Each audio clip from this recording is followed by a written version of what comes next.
Bueno, mis amados, pues hace poquito, hace unos días, estuvimos navegando sobre el mar de Galilea. El mar de Galilea se le llama mar, pero es un lago. Y es un lago no tan grande, hay muchos lagos más grandes en este planeta.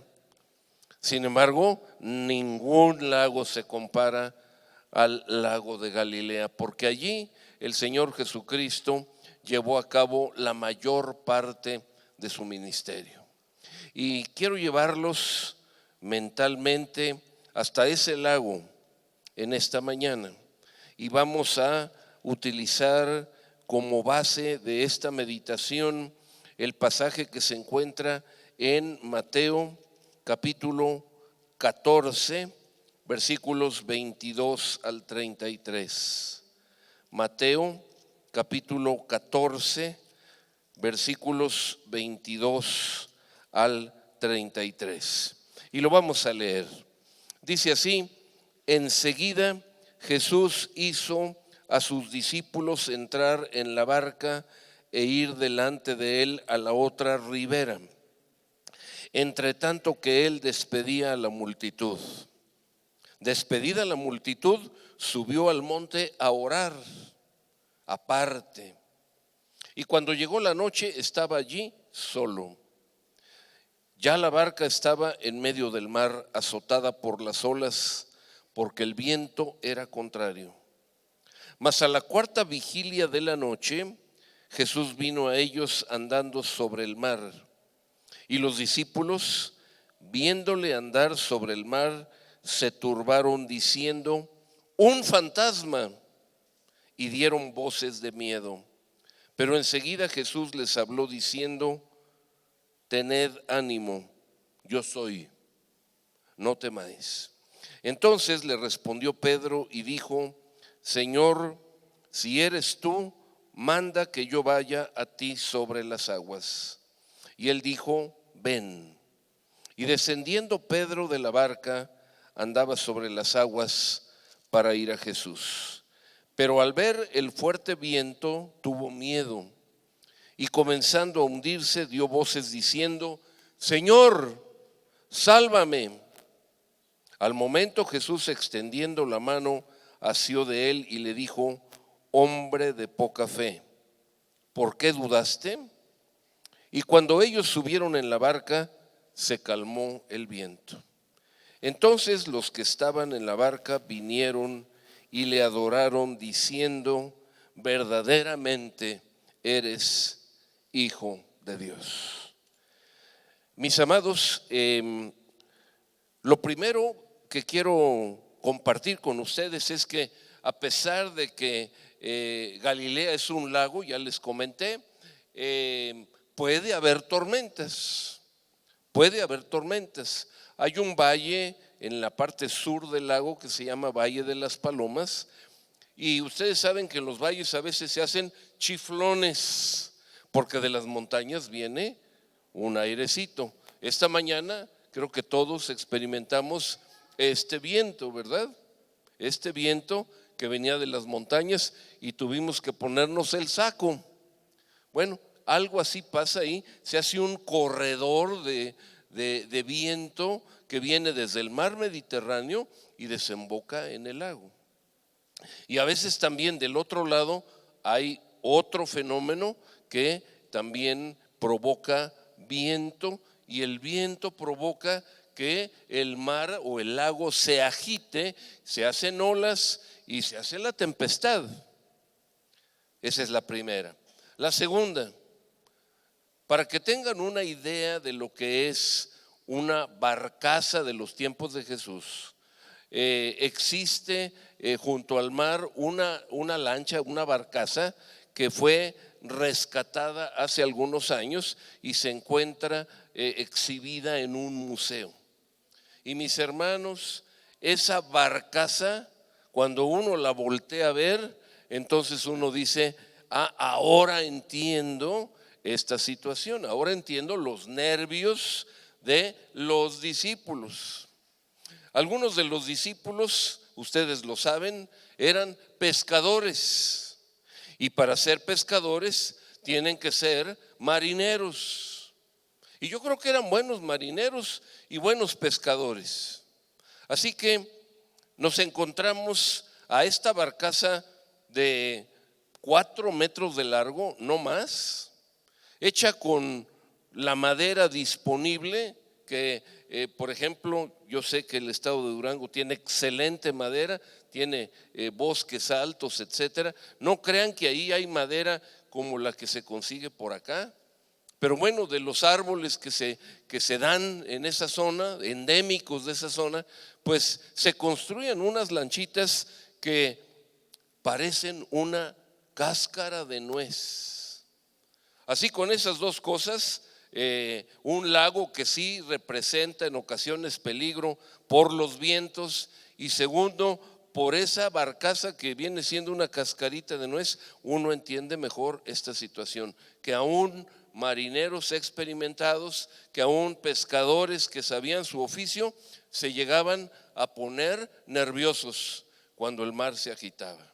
Nos dice la palabra que la lancha ya estaba más o menos a la mitad del lago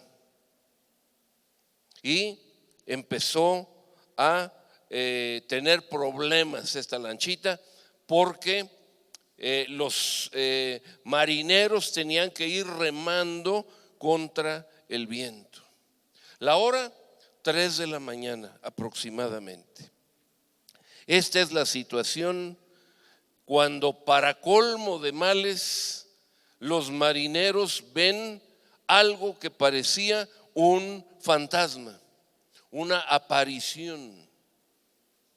Era lo que nos faltaba. Entonces, primero luchando todos contra la fuerza del viento, y para colmo se presenta esta aparición. Sin embargo, el Señor se presenta a sí mismo y les dice: no teman, soy yo. Y saben, a mí me gusta ese yo soy yo, porque es uno de los nombres más impactantes de Dios.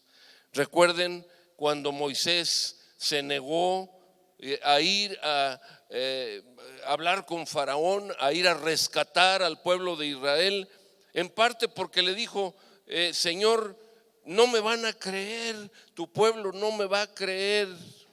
Y vaya que Moisés conocía a ese pueblo. Una vez, por defender a uno de ellos, mató a un egipcio, y luego el chisme corrió entre su pueblo. Y cuando quiso meter paz entre dos hebreos que estaban ahí discutiendo y jaloneándose, ¿qué le dijeron? ¿También me vas a matar a mí como mataste al egipcio? ¿Acaso crees que Dios te ha puesto como juez entre nosotros? Moisés conocía a los hebreos, y entonces: ¿cuál es tu nombre? Dime cuál es tu nombre, para que yo les diga a los hebreos: vengo en nombre de. Y el Señor le dice: yo soy. Ese es mi nombre. Y así les dirás: yo soy, me envía a ustedes.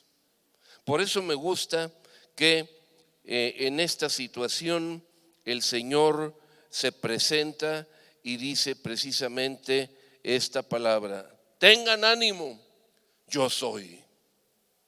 Cuando dice yo soy, nos habla de la divinidad, no nos habla del rabino, no nos habla de el hombre humilde y manso, porque lo era.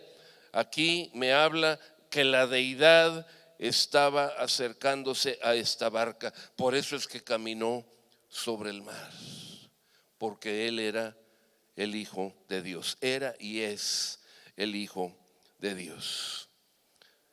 Y ahí aparece un apóstol atrevido.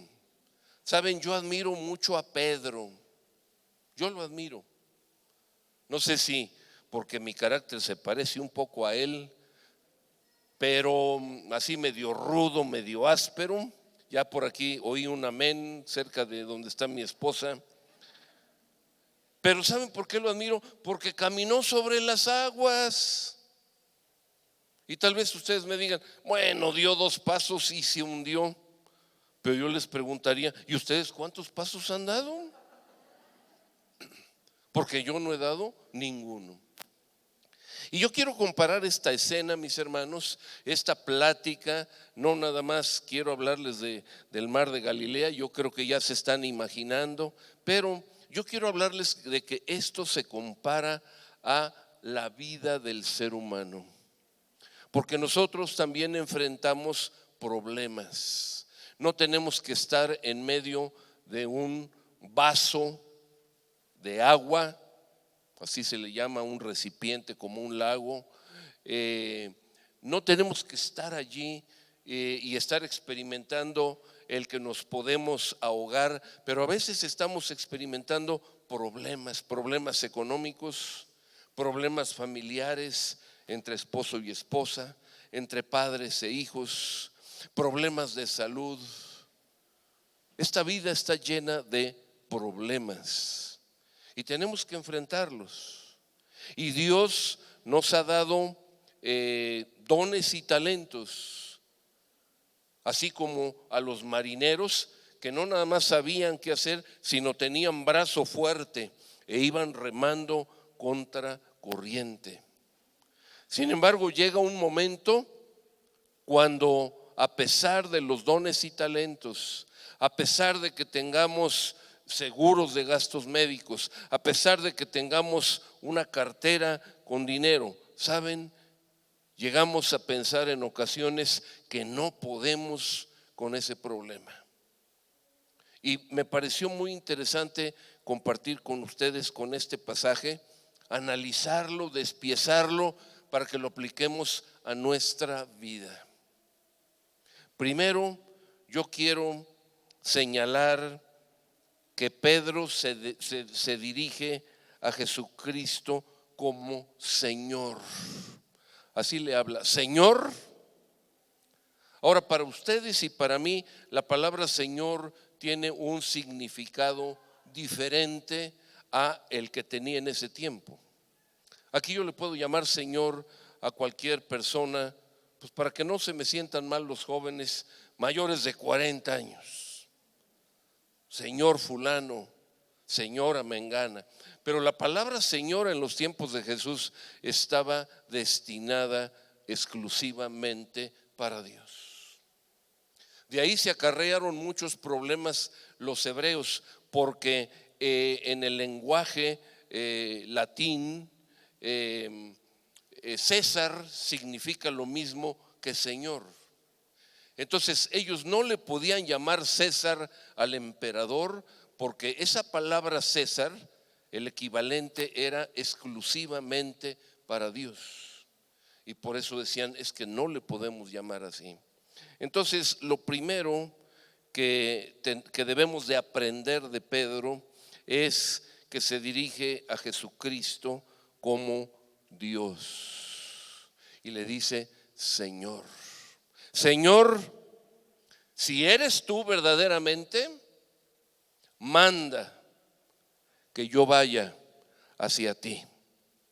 Si eres tú quien dice ser, si no eres un fantasma, manda que yo vaya hacia ti. Es decir, no nada más le dice si eres Dios, sino también le dice entonces tú tienes autoridad para que yo camine sobre el agua.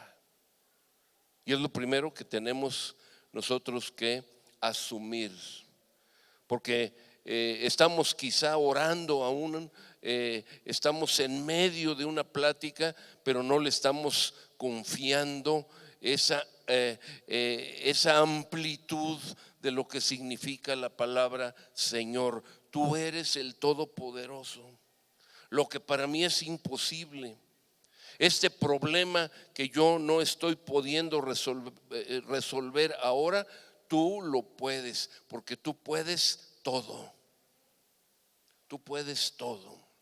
Hace un rato cuando orábamos por los niños tienen una característica: creen que su papá lo puede todo. Su papá es el mejor del mundo. No conocen a nadie que sea mejor que su papá. Y así funciona el reino. Así tenemos que considerar a Dios, porque Dios es el Dios creador, es el Dios del universo, es omnipotente, omnipresente, etcétera, todas las cualidades de Dios. Pero Dios dice: yo quiero que tú me consideres tu papá. Y es por eso que el apóstol Pablo en un momento no nada más le dice papá, sino le dice papito. Abba, Padre, es tu papá. Dice el Evangelio de Juan en el capítulo 1, 8 y 9, dice que Jesucristo vino a los suyos. Por principio, Él tenía que cumplirle a su pueblo. Y por eso es que Jesucristo vino a los hebreos, nació de un vientre hebreo, ministró dentro de la frontera de los hebreos. De repente tocó ahí ciertas fronteras como Tiro y Sidón, con los libaneses, con los fenicios, etcétera. Y no dudo que por ahí algunas otras fronteras, como fue el caso de Gadara. Pero realmente el Señor Jesucristo vino a los hebreos. Pero dice ese pasaje que los hebreos no le recibieron. Dice: mas a todos los que le recibieron, a los que creen en su nombre, les dio la potestad de ser hechos hijos de Dios.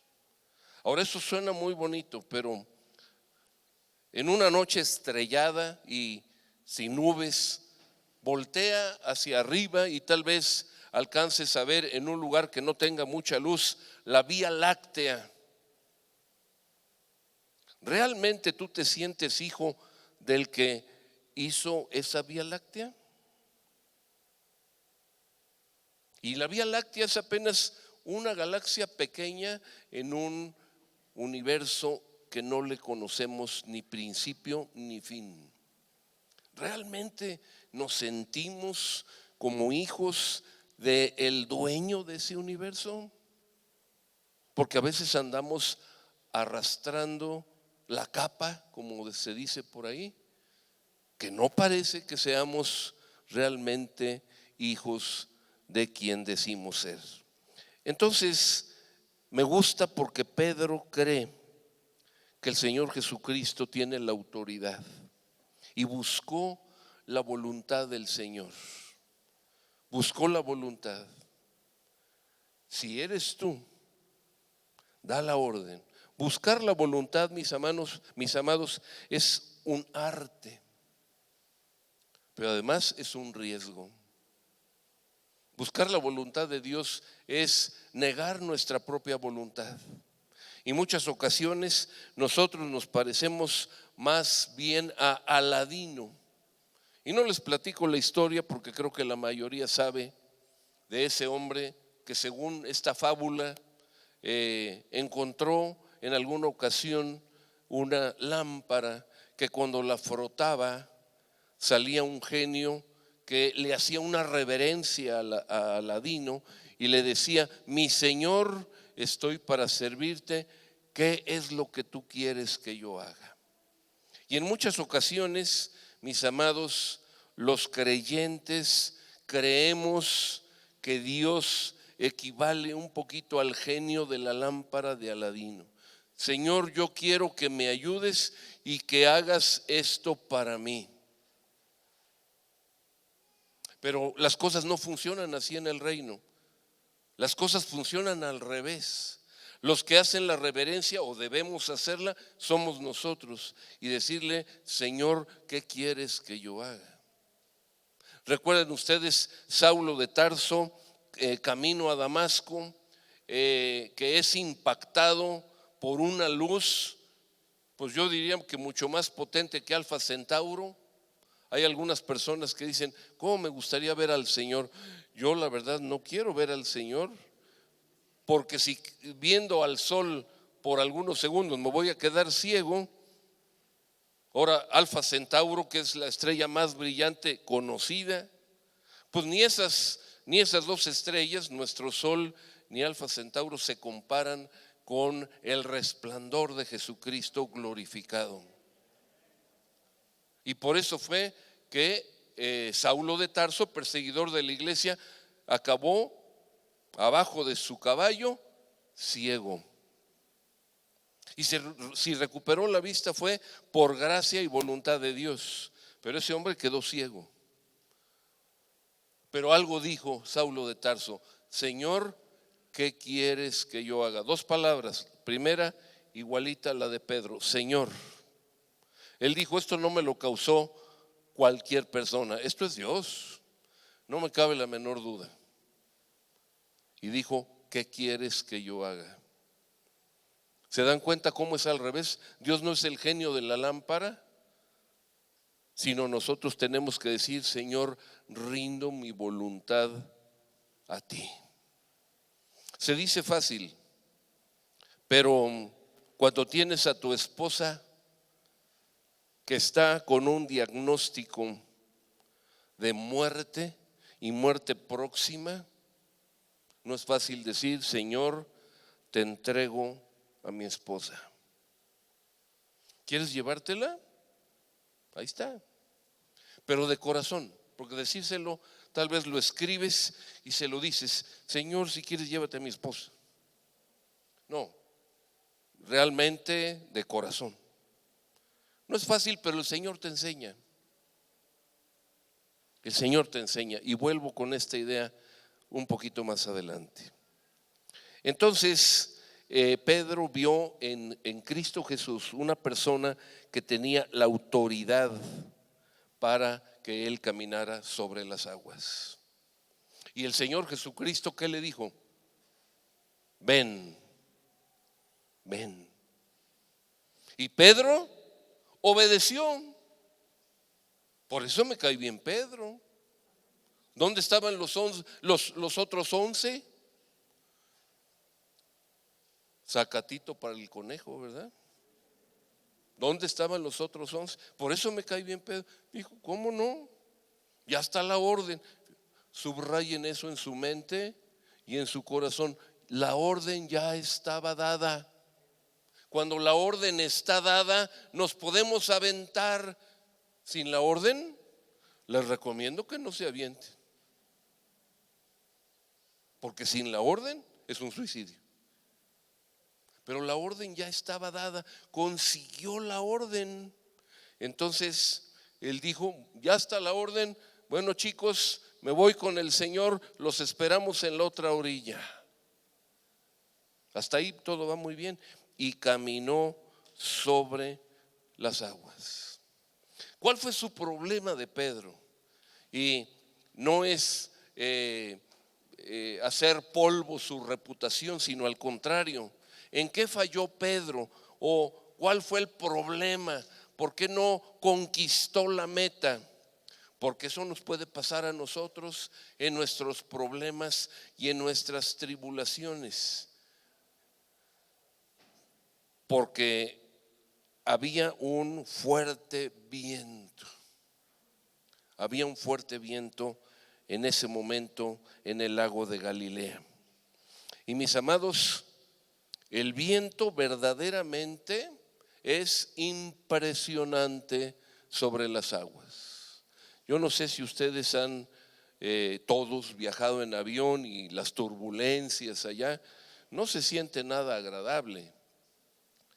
Pero saben, el mar sigue siendo demasiado respetable. En cierta ocasión, mi esposa y un servidor íbamos en un crucero tomando un seminario con Family Life, que es la organización que representamos. Y un crucero no es una cascarita de nuez, pero también el océano no es el lago de Galilea. Y nos tocó, ¿qué será? 3 días, vamos a llamar 3 días de una tempestad fuerte. Yo me acuerdo que al principio la gente trató de guardar la compostura, pero al rato estaban tirados en el suelo, mareados, tirados en el suelo, casi diciendo: no me interesa. Si me ves y crees que estoy borracho, lo que sea, a mí no me interesa, déjame en paz. Así estuvo el mareo de fuerte. Pero una noche en particular, entre esos 3 días, la noche de en medio, bueno, yo sentí como una vez este crucero se echó un brinquito, así como las lanchas fuera de borda que van pa, pa, pa, pa. No les digo 2, pero uno se lo echó. ¿Y sabe cuánto pesa un crucero? Las olas estaban llegando pues a la altura de nuestro camarote, que estábamos en el 3er piso, en el 3er nivel. No, la cosa se puso fea. Y de plano yo me bajé de la cama y me puse a orar, porque dije, este no es un lugar seguro, tenemos que buscar refugio con el Señor. Entonces, yo comprendo también a Pedro. Volvemos a la proporción, un lago, pero un lago encrespado, y por otro lado una cascarita de nuez. Y entonces, ¿qué fue lo que le pasó? ¿Cuál fue el error de Pedro? El error de Pedro fue dejar de ver al Señor y voltear a ver lo que le rodeaba. Las olas y el sonido del viento lo distrajeron. En ocasiones yo he pensado esta idea, porque Dios me ha hecho reflexionar mucho sobre este pasaje. No sé si han visto que en algunos aviones transatlánticos dan unos antifaces para poder dormir. Hay gente que le molesta la luz. Si yo en ese momento soy uno de los 12 y le digo, espérame Pedro, ya antes de que te eches, déjame y te pongo este antifaz. Y también seguro conocen esos tapones de oído que se utilizan tanto para nadar como los que trabajan en un ambiente ruidoso. Y lo agarro y le digo, mira, el Señor está ahí, vete derecho. Casi les aseguro que Pedro hubiera llegado hasta el Señor. ¿Qué quiero decir con esto? Que cuando volteamos a ver los problemas, cuando volteamos a ver los diagnósticos, te quedan 3 meses de vida, ya no hay nada que hacer contigo. O los reportes que nos dan de nuestro hijo X hipotético, ¿sabe qué? Su hijo no lo podemos seguir teniendo en esta escuela por su mala conducta, y ya llevamos 3 escuelas recorridas. O su hijo está en drogas, y ¿sabe qué? Pues ya hemos hecho todo lo posible y no hay nada más que hacer con él. Mejor anéxelo, no sé, lléveselo, ya no puedo. Y cuando nos llega toda esta información, aunque el Señor haya dado una promesa, haya dado una palabra, nos ponemos a temblar y dejamos de ver al Señor. Y por eso es que nos hundimos. A mí me encanta por esto este pasaje, porque nos deja grandes enseñanzas. Los problemas hacen que dejemos de caminar sobre las aguas. Me acuerdo también de mi tocayo, porque así se llama como yo, el guía que nos atiende en Jerusalén. Nosotros nos peleamos para que él nos guíe el siguiente viaje, pero él también se pelea para guiarnos. Es decir, ha habido una conexión muy hermosa. Y mis hermanos, él conoce el Antiguo Testamento muy bien, pero el Nuevo lo conoce bien también. Y hay mucha gente que se desespera. Bueno, primero le dicen, oiga hermano, y dice, no, yo no soy hermano, yo soy judío. Oye, pero si tú conoces tanto de la palabra de Dios, ¿por qué no te entregas al Señor? Y a lo largo del tiempo Él ha diseñado una respuesta, justamente cuando van en el lago de Galilea y les dice, miren, la palabra dice que Pedro caminó sobre las aguas.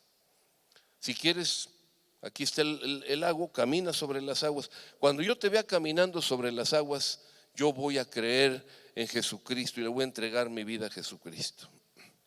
El argumento para zafarse de mi tocayo es válido. Pero está basado en un engaño, porque no fue el guía Ariel el que le dijo a Pedro, ven, sino fue Jesús. Entonces, nunca me lo ha dicho a mí porque yo lo dejo un poquito en paz. Yo más bien le estoy llevando por el método inductivo, que él pueda ver a Cristo reflejado en nosotros más que estarlo bombardeando. Pero yo le diría ante esa pregunta, sí, cuando Jesucristo me diga yo caminaré sobre las aguas. Pero ¿quién eres tú, tocayo? Digo, con todo respeto, yo te aprecio. ¿Pero quién eres tú para que me des la orden y yo camine sobre las aguas? Sencillo, ¿verdad? Entonces, el viento, el ruido hizo que se empezara a hundir. Entonces, a veces hay que, cuando ya tenemos la palabra del Señor, lo repito, no es lo que yo quiero, no es lo que yo deseo, sino lo que ya el Señor dijo, y me llega un reporte médico y me dice, no, pues está así y así y así. ¿Saben? Yo tengo que ponerme ese antifaz. Cuando el médico hable y me diga otra cosa, yo tengo que ponerme esos tapones y decir, pues gracias por la información, pero yo tengo una palabra que está por encima de tu palabra y yo sigo adelante. Porque yo he creído en el Rey de Reyes y en el Señor de Señores y estoy caminando en su palabra. En otra ocasión, este mismo Pedro, fatigado por haber estado pescando en la noche, pues ya estaba mejor lavando las redes con sus amigos. Y el Señor le dice, bueno, primero le pidió prestada la lancha y luego como recompensa le dijo, oye Pedro, sal con tu barca a esta distancia y echa tus redes. Y yo creo que Pedro, con mucha amabilidad y mucho respeto, porque apreciaba al Señor, pero le dijo, perdón, Rabí, tú eres un maestro de la Escritura, pero de pesca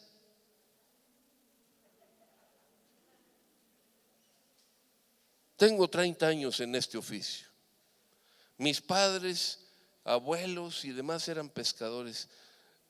Señor, si fuera una consulta de la ley o de los salmos o de los profetas, yo corro contigo, pero de pesca.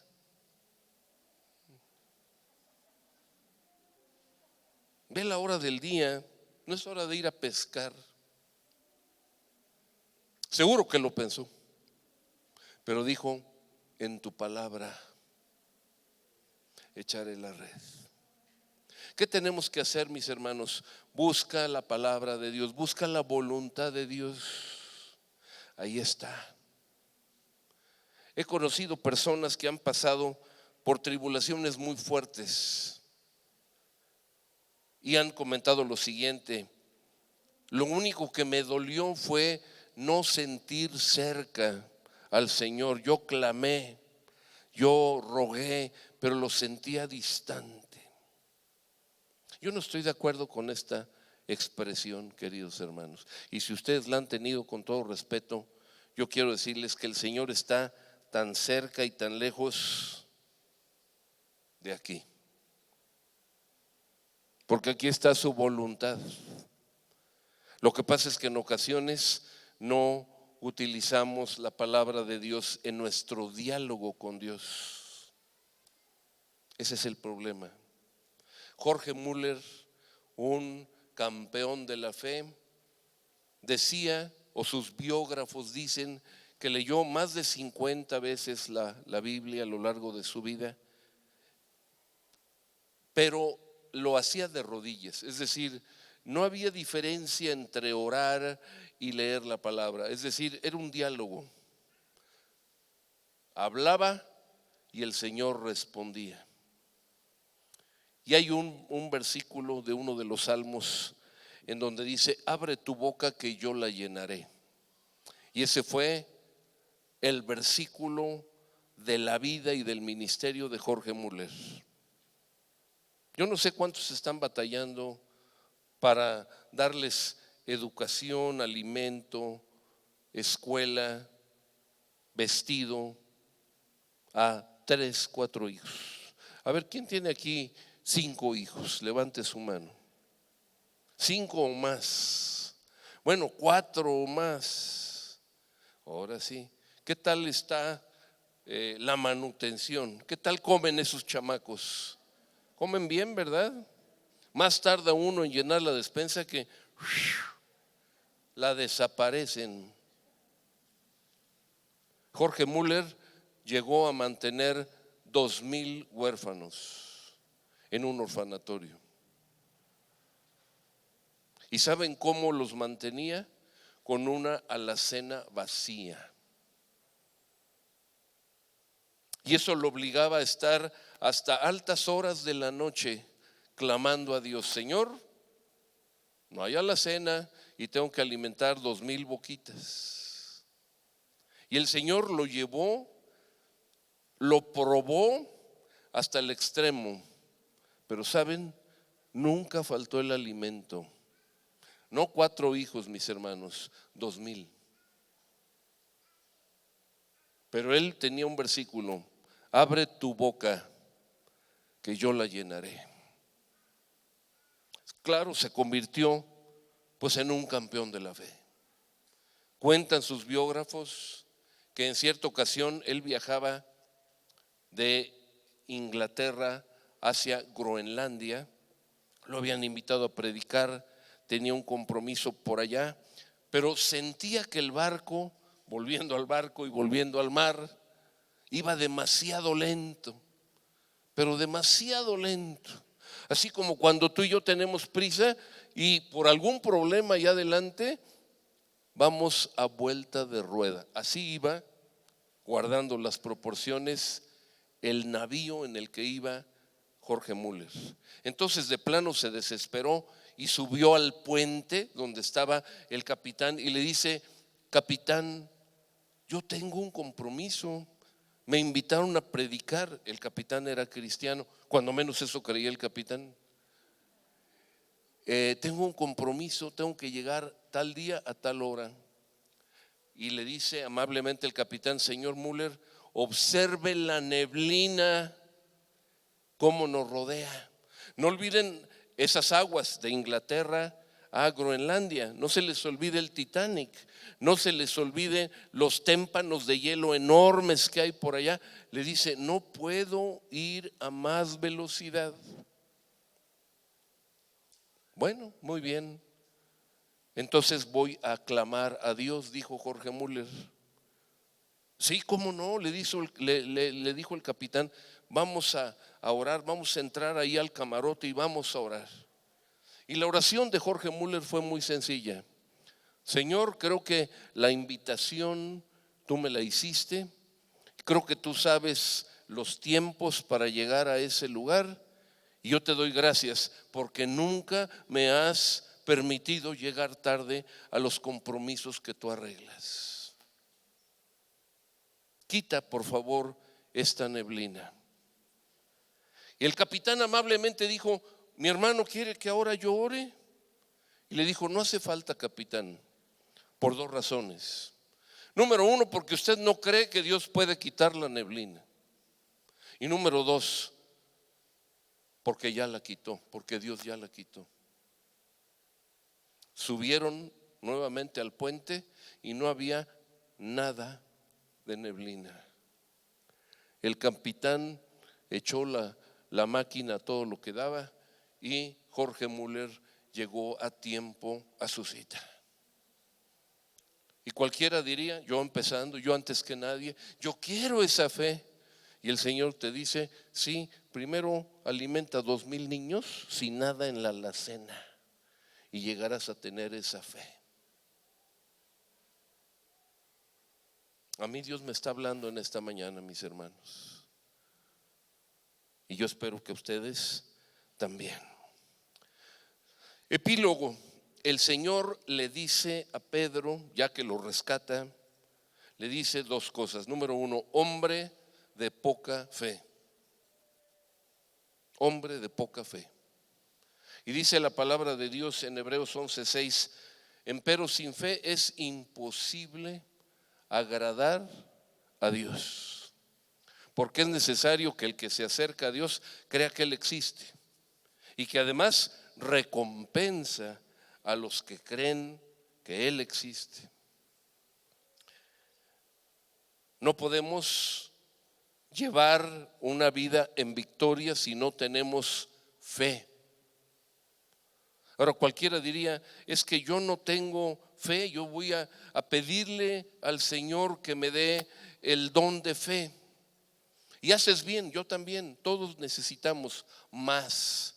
Pero dice la palabra que Él nos dio una pequeña porción a cada uno. Dice conforme a la medida de la fe que Dios repartió a cada uno. Entonces, tú ya tienes una porción del don de fe. ¿Quieres más?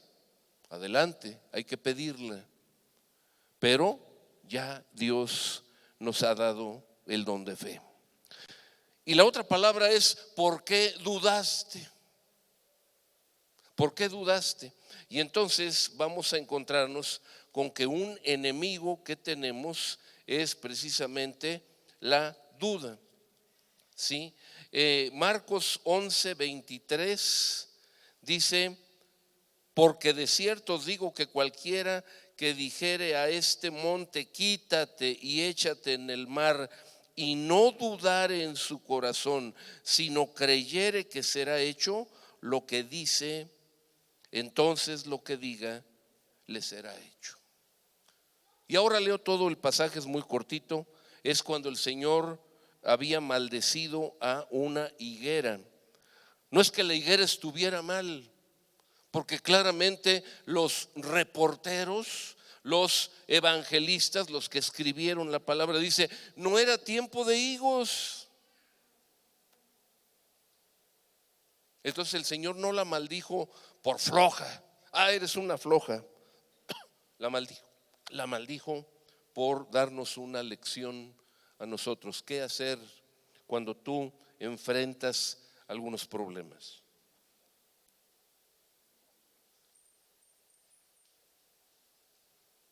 Pasando por la mañana vieron que la higuera se había secado desde las raíces, porque así le maldijo el Señor a esa plantita. Entonces Pedro, acordándose, le dijo, maestro, para variar Pedro, maestro, mira, la higuera que maldijiste se ha secado. Respondiendo Jesús les dijo, tened fe en Dios. Porque os digo que cualquiera que dijere a este monte, quítate y échate en el mar, y no dudare en su corazón, sino creyere que será hecho lo que dice, lo que diga, le será hecho. Entonces, estamos viendo que ahí está el enemigo de nosotros, que se llama duda. Duda, que es lo opuesto a creer. A creer como un niño. Como un niño. Yo sé que todos los padres, quizá la gran mayoría, algún día jugaron con sus hijos a el siguiente juego. Yo lo hice. Se pone al niño en una superficie más alta como aquí, y uno le da los brazos y le dice, aviéntate. Y tal vez el niño la primera vez como que se frena, pero después se vuelve el juego más normal, porque dice, yo estoy seguro que el varón que está ahí, mi padre, nunca me va a dejar que yo me caiga. ¿Cierto o no es cierto? Es un ejercicio de fe. Ahora hay niños muy intrépidos. El otro día me pasó en Mexicali, estábamos predicando en Mexicali, y un chamaco se le aventó a un señor que afortunadamente volteó y lo cachó. No era su papá, ni le dijo, hey, cáchame. Hay que tener cuidado con los intrépidos, pero hay que ejercitar la fe. La fe que no se ejercita, pues entonces se va atrofiando y puede desaparecer. Y termino, mis hermanos, antes de que oremos, termino con un pasaje, Santiago 1:6. dice, pero pida con fe, no dudando nada. ¿Qué dice? No dudando ¿qué? Nada. Porque el que duda es semejante a la onda del mar, que es arrastrada por el viento y echada de una parte a otra. Y ahí viene el epílogo para nosotros. No piense pues quien tal haga que recibirá cosa alguna del Señor. Y yo sé que en esta mañana hay muchas personas que han venido porque desean recibir algo del Señor. ¿Es así?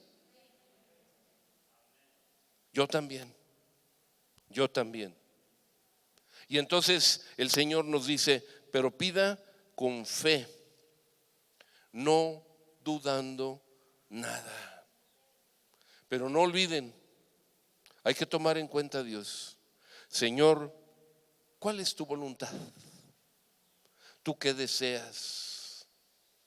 ¿Tú qué deseas? ¿Ha llegado mi tiempo? Y déjenme decirle una cosa, que aunque llegue el tiempo de ustedes y el mío, todavía Dios puede cambiar. Ejemplo, el rey Ezequías. Llegó el tiempo del rey Ezequías. Y quiero decirles, con la historia en la mano, que el tiempo para que Ezequías muriera era el que Dios había señalado. Pero había sido un buen rey, había agradado a Dios durante toda su vida, y por eso se puso triste y se puso a llorar, porque Dios tuvo la gentileza de decirle, tus días han llegado al fin, arregla tus cosas. Le dio esa holgura. Pero Ezequías dijo, no. Y Dios se compadeció y atendió la voz de Ezequías y le agregó 15 años y envió a su siervo Isaías a darle la noticia, tanto la mala, entre comillas, como la buena. Digo mal entre comillas porque pues cuando ya llegaron los días. Bueno, yo les digo una cosa, con la historia en la mano, si Ezequías hubiera aceptado su muerte de buen agrado, hubiera sido el mejor rey que David, claro. Pero Dios oyó su súplica y ¿qué creen? Hasta echó la sombra para atrás. ¿Qué hizo el Señor? ¿Qué creen que hizo el Señor? ¿Echó el sol o echó la tierra? ¿Qué movió? Porque es un movimiento relativo. ¿Qué movió el Señor? ¿El sol o el planeta Tierra? ¿Cómo fue posible que ese reloj de sol caminara hacia atrás? Ahí se los dejo de tarea. Yo creo que la tierra no la movió, porque si lo hubiera frenado, hubiéramos salido, o los que vivían en aquel tiempo, disparados con una velocidad tangencial que los hubiera matado. ¿Movió el sol? Se los dejo de tarea. Pero Dios es poderoso y Dios escucha tu clamor. Desgraciadamente Ezequías se quedó a regar el tepache, pero bueno, no quedó en Dios. Dios oyó su súplica y le alargó 15 años. Ya la decisión estaba. El Señor dijo hasta aquí. Y cuando Dios dice hasta aquí, es hasta aquí. Pero oyó la súplica, oyó la oración y dijo, ok, te agrego 15 años. Yo espero que Dios te haya hablado en esta mañana. Número 1, reconoce que Dios es Dios. Número 2, ¿verdaderamente eres hijo de Dios? Y yo quiero hacer una pregunta con toda honestidad. No quiero exhibir a nadie, sino quiero invitar a aquellas personas que digan, es que yo todavía no soy hijo de Dios. Yo creía que sí. Y quiero rápidamente decirles, todos somos criaturas de Dios, todos somos criaturas de Dios, pero hijo es aquel que ha permitido que Jesucristo sea su Salvador y su Rey, su autoridad. Y si tú todavía no tomas esa decisión, entonces, con todo respeto, eres criatura, pero no eres hijo. Y como dije, no te quiero exhibir, sino al contrario, te quiero decir, si no eres hijo, te puedes ir de este lugar el día de hoy siendo hijo de Dios, porque Dios anda buscándote, porque Dios quiere que no te pierdas, sino que te arrepientas y vivas. Así que si hay alguna persona en medio de nosotros que diga: yo no he recibido, yo no he invitado a Jesucristo a que viva en mi corazón como mi Salvador y mi Señor. Subrayo lo de Señor, porque Señor es tú mandas y yo obedezco. Hay muchos cristianos que estamos completamente convencidos de que Jesucristo vino hace 2000 años, murió en la cruz, resucitó al tercer día, subió al cielo y está sentado a la diestra del Padre. Pero yo hago lo que me pega la gana.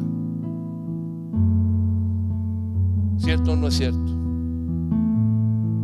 No digo que seas tú, pero que hay gente que es así. Sí, yo creo todo eso, es información. Pero cuando yo le digo al Señor Jesucristo: métete a mi vida, de ahora en adelante tú mandas y yo obedezco, ahí Jesucristo es tu Señor.